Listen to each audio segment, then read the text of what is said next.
Ya está con nosotros Ariel Kusiak, bienvenido. Gracias, Vanessa, por la invitación. Claudio, Carlos, buenas Hoy noches. hablábamos del Día del Escritor, feliz día también. Digamos, te adoptó Jardín América, acá como ciudadano, hace 10 años me contabas que estás viviendo en Jardín América, naciste en la provincia de Mendoza, sos maestro bilingüe, ¿no? De inglés, profesor de inglés en una escuela en Boa Guaraní, sí, muy interesante, vamos a estar conversando de eso. Has ganado importantes distinciones en tus relatos, ahora nos vas a estar contando algunos de ellos, no los voy a nombrar porque son muchos, después vamos a subir a las redes toda esta información. Y es nuestro flamante presidente de la Biblioteca Popular, Ernesto Sábato. Se renovó la comisión hace unas semanas, así que muchas cosas para festejar, Ariel. Sí, por supuesto, sí. Lo de la biblioteca no sé si es para festejar porque es una responsabilidad. En cuanto a los concursos literarios, sí, bueno, feliz de tener la suerte de haber ganado en los últimos 4 años cerca de 10 concursos literarios. Pero lo de la biblioteca no lo considero como un premio, sino como una responsabilidad por lo que implica eh, la, gestionar la biblioteca, por los años que tiene y por lo que representa para el acervo cultural de Jardín. Grandes desafíos, ¿no? Para vos. Es un desafío muy grande, sí. Pero tenía que aceptar el desafío porque fui propuesto presidente y no iba a aceptar el desafío si no fuera porque Liliana se comprometió a guiarme y por la comisión. La comisión está conformada por amazonas, es como que Liliana es Hipólita y las demás mujeres son las amazonas. No te van a dejar solo seguramente. No. Así que hay mucha gente ahí detrás que ama la biblioteca, que ama los libros y seguramente van a estar colaborando. Liliana mandó un mensaje, así que le mandamos un saludo muy grande, que nos están escuchando. Seguramente las chicas están escuchando, así que saludamos a todo el equipo de la Biblioteca Popular Ernesto Sábato. También tenías mensajes, Claudio, de Liliana y Roque, que también escribieron, y Melissa también, que está prendida al aire de la 103.5.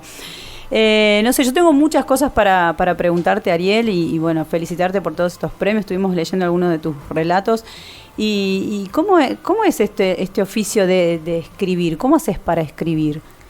En mi caso, bueno, en principio empecé escribiendo cuentos, un relato breve, que bueno, obtuvo una mención por ese relato y de ahí en más continué sin escribir 10 años y arranqué en pandemia. Y bueno, en pandemia me fue muy bien, empecé con un concurso en la leyenda del Lapacho, la Fiesta Nacional de la Navidad, un homenaje a Malvinas en los 40 años el año pasado. Participé de concursos que abordaban diferentes temáticas y el concurso, las limitaciones, los condicionantes, las bases y condiciones hicieron que uno pueda pulir el relato breve. Porque por lo general tenemos condicionamientos como 2 páginas, 3 páginas, interlineado sencillo, fuente Arial 12.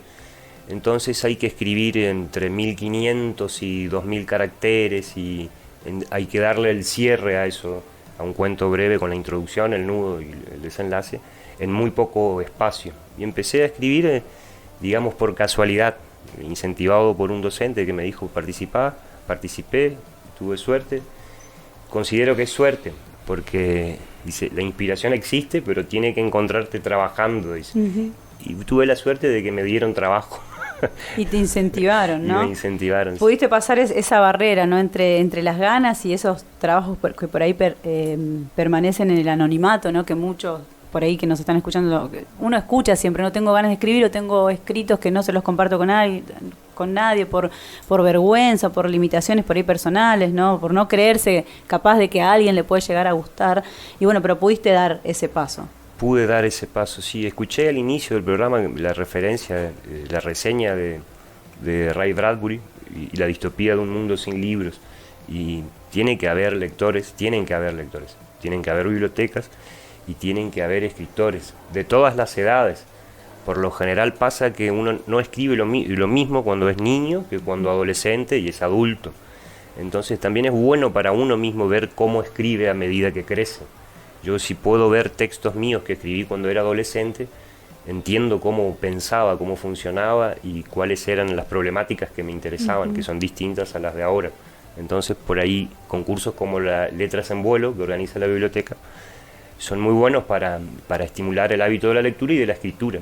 Escribir es bueno para todos, aunque no sea de público conocimiento lo que se escribe. Y algo muy interesante que decís, y poder ver nosotros por ahí que somos más grandes, por dónde pasa el pulso, ¿no? Qué les pasa a los chicos, a los adolescentes que ponen en palabras ese mundo tan interno, ¿no? Y que se animan a compartirlo a la comunidad. Sí, es así. Las problemáticas a los que ellos le prestan interés o importancia a veces sorprenden, y uno debería tener el tino suficiente como para saber escuchar ese llamado, porque puede haber un llamado.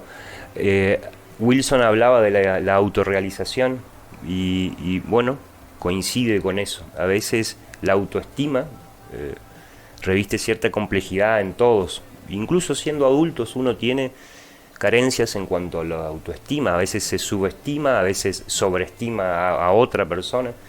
Y el adolescente adolece, tiene dolor, siente dolor. Y ese dolor a veces no está comprendido, pero puede ser comprendido en texto.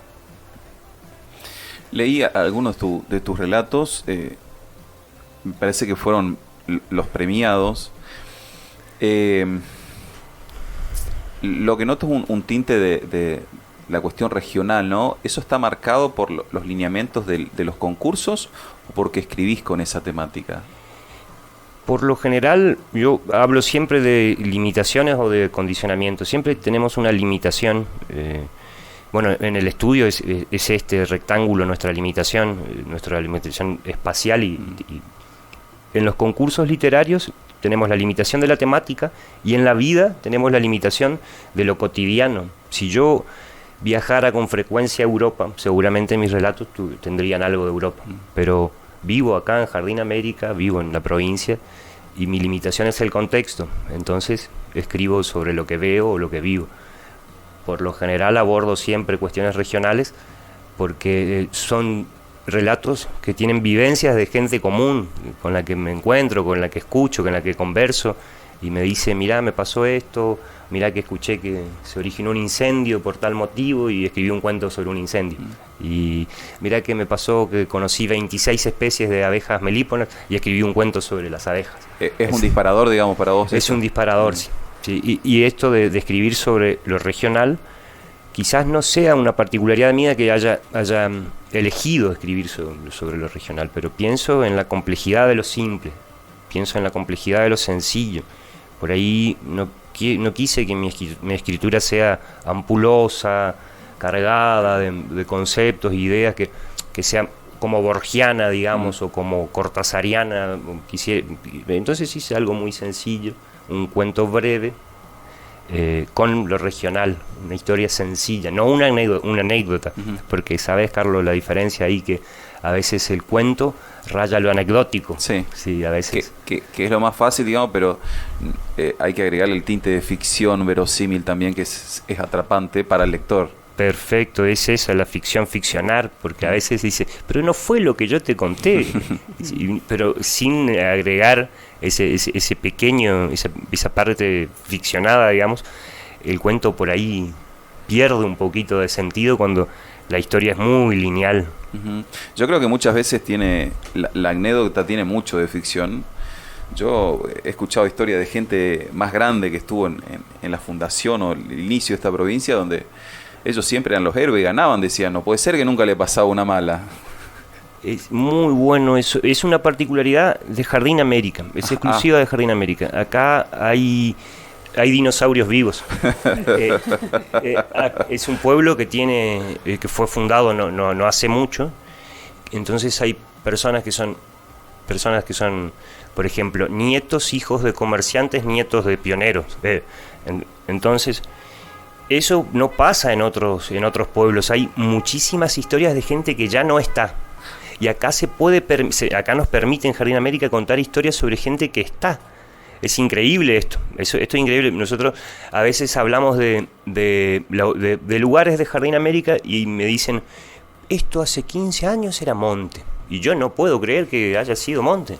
Y entonces hablaba hoy Wilson de estadísticas, de demográfica, de índices demográficos. Y en el censo anterior, no en este, en el anterior, Jardín América tuvo un crecimiento demográfico exponencial. Entonces tenemos esa particularidad los jardinenses y me estoy nombrando jardinense. Obviamente. Tenemos esa particularidad los jardinenses que los jóvenes de nuestro municipio, de nuestra ciudad, nos permite tener más historias, más todavía que otros municipios, porque podemos entrevistarle todavía a gente que fue parte de esto. Ahora esto de que siempre ganan, es comprensible. Totalmente. Te voy a sacar un poquito de la cuestión por ahí literaria y preguntarte por tu experiencia como docente en una escuela o en 2 escuelas bilingües de nuestra localidad, de nuestra cercanía, acá en Leoni.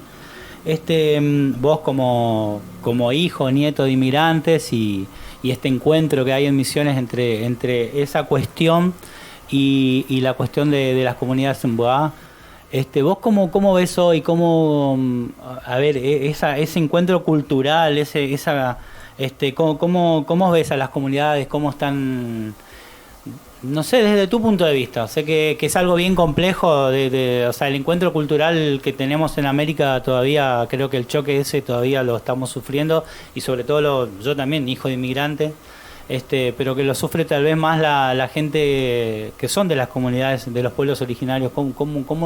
¿Cómo lo ves vos? O sea, contanos desde vos qué te parece. Sí, es un tema que reviste cierta complejidad siempre, hablar de los Amgá.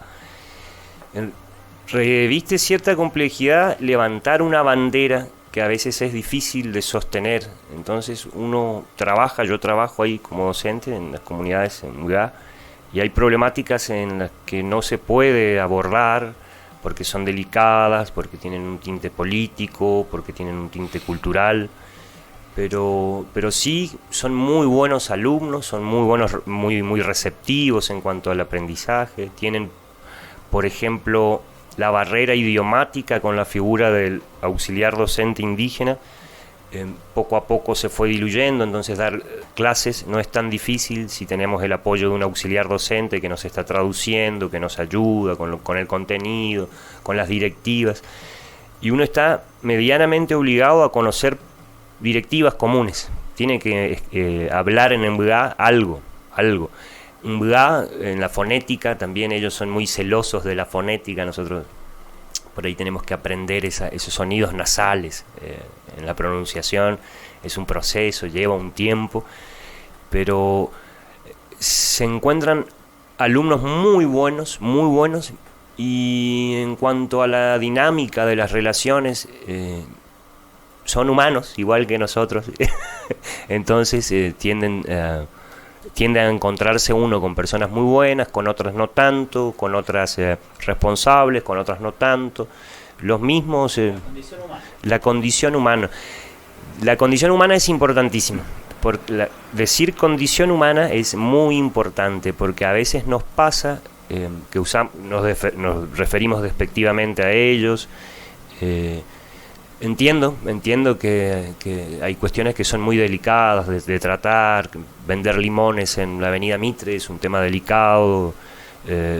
En esta condición socioeconómica actual también es complicado y delicado verlos en la calle pidiendo alimentos. Entiendo que es complicado y son cuestiones muy difíciles de abordar, pero la comunidad de Mbuga es muy rica culturalmente, puede enseñarnos muchísimo. En la cuestión psicosomática más que nada, como ven la enfermedad, como nosotros vemos, por ejemplo, para una enfermedad tenemos un tratamiento médico, un medicamento específico para una enfermedad. Ellos asocian la enfermedad también a lo espiritual, y nosotros por lo general tenemos una afección, una común, y hay una complejidad en lo espiritual que es muy interesante, muy rica. Capaz eso sana y ayuda, porque te hace muy bien estar con ellos, te hace muy bien trabajar con ellos, disfrutar de su sencillez, de su calidez, su afecto. Son muy afectivos cuando uno entra en confianza, no en un principio son tímidos, como somos todos, ¿no es cierto? Hace un rato nos comentabas de que hablabas de tus limitaciones, ¿no? Que Carlos te preguntaba sobre tu escritura, si siempre escribiste literatura que tiene que ver con temáticas regionales, y vos dijiste escribís de lo que vivís, de dónde estás, del contexto, ¿no? ¿Hay algún tópico, algún tema que te hubiese gustado, que te gustaría, o que lo tenés ahí, que te gustaría escribir, pero quizás sentís que al no vivir en ese lugar o al no tener relación con esa temática, es como que no te animás, y hay algo que está ahí y que te gustaría incursionar? Sí, hay muchísimos temas. Me tocó hace muy poco escribir un cuento que no publiqué, que fue el cuento en el que fui más al sur y escribí sobre 2 embarcaciones, 2 ferries, 2 ferrobarcos, que es una historia increíble de Colazo, que fue el último ferroviario, el último capitán del ferry. Me sumergí en toda la historia del río Paraná antes del puente. Entonces dije, ¿qué pasaba antes del puente? ¿Qué había con el comercio? ¿Qué había con la relación entre el país vecino? Y bueno, llegué a descubrir que son 2 ferrobarcos los que sostuvieron el comercio antes del puente, una historia increíble. Y tengo vergüenza de publicar la obra porque era para participar de un concurso, y digo, me faltan cosas, y bueno, le envié a la hija de Colazo, que hizo un proyecto de ley increíble para declarar de patrimonio histórico a los 2 ferrobarcos, que están ahora en Nemesio Parma. Están a punto de irse a pique, porque por una cuestión del gobierno. Pero es interesantísima la historia. Me animé a escribir, a ir un poco más al sur, y tengo vergüenza de hacer pública la historia, porque me da cosita por ahí. Lo vas compartiendo con algunos para ver qué piensan, y si vas por buen camino, pero... Claro, porque ferrobarcos, no tenemos acá vías férreas en Jardín, y tampoco uno tiene conocimiento de lo fluvial en un barco a vapor. Entonces hay una complejidad ahí. Yo no estaba viendo los ferrobarcos cuando estaba escribiendo, no conocía la época. Entonces hay cosas por ahí que uno escribe pero no se anima. ¿Asumiste el riesgo? Sí, porque uno no debe tener, siempre creo que un escritor no tiene que tener la seguridad plena, la certeza plena de lo que escribe es oro o brilla. No todo lo que uno escribe es bueno, uno tiene que ser consciente de eso. Y va a ser bueno para alguien, porque el arte es subjetivo. Hay cosas que pueden gustarnos a unos pero a los otros no. Entonces yo digo, mi texto puede estar bien estructurado en lo literario, pero ahí hay algunas referencias históricas que me pudieron haber escapado. Hay algunas figuras literarias que no se condicen con los términos fluviales, o por ejemplo, habían unas oraciones que quise poner ahí, digo, no, mejor no, porque uno está limitado siempre por el contexto. Si uno... Está eso, lo que vos planteabas hoy, el valor, ¿no?, de las palabras, que Carlos hoy nos mencionaba. A mí me gusta mucho una frase de Eduardo Galeano que dice que no hay que forzar a la palabra. O sea, no darle un significado que no tiene, o como que entre en lo justo en la oración, que uno lo esté forzando para que esté ahí, sino que fluya. Sí. El concepto de denotación y connotación es interesante en el uso de las palabras. Una palabra no es lo mismo para vos que para mí. Cuando uno dice, por ejemplo, esto puede ser peligroso, la noción de peligro tuya es muy distinta a la mía. Entonces, en la connotación y la denotación hay un poder abismal ahí. No es lo mismo decir, por ejemplo, pantano que lodazal. No es lo mismo, por ejemplo, decir bar que fonda o taberna, porque refieren a una época, porque pueden hasta incluso referir a una condición social o a una época en particular. Pero ahora esto de lodazal y pantanal es muy interesante por lo que denota y denota la palabra. Yo pensaría en bañado, que es lo más común para mí como misionero. Perfecto, perfecto, increíble la asociación, increíble, porque si uno dice lodazal, puede ser que alguien no te entienda. Un alumno, por ejemplo, puede ser que no conozca la palabra lodazal. Lo de bañado es muy bueno. Y es una invitación a conocer nuevos términos también, ¿no?, que tan necesario. Ariel, mira, son las 9 de la noche, hemos llegado al final de nuestro programa, pero mira, en vivo te voy a decir que te vamos a volver a invitar y nos gustaría seguir compartiendo charlas así como estas, así que sos de Jardín, así que seguro en algún momento te vas a poder hacer una escapadita y venir a visitarnos. Gracias, Vanessa, cuando ustedes quieran estoy a su disposición para hablar del tema que sea, porque tengo interés por todos los temas, así que puedo hacer un aporte. Medianamente, ¿no es cierto? Porque... Un placer tenerte. Así que pasó también por Menos es Más Ariel Cusiak,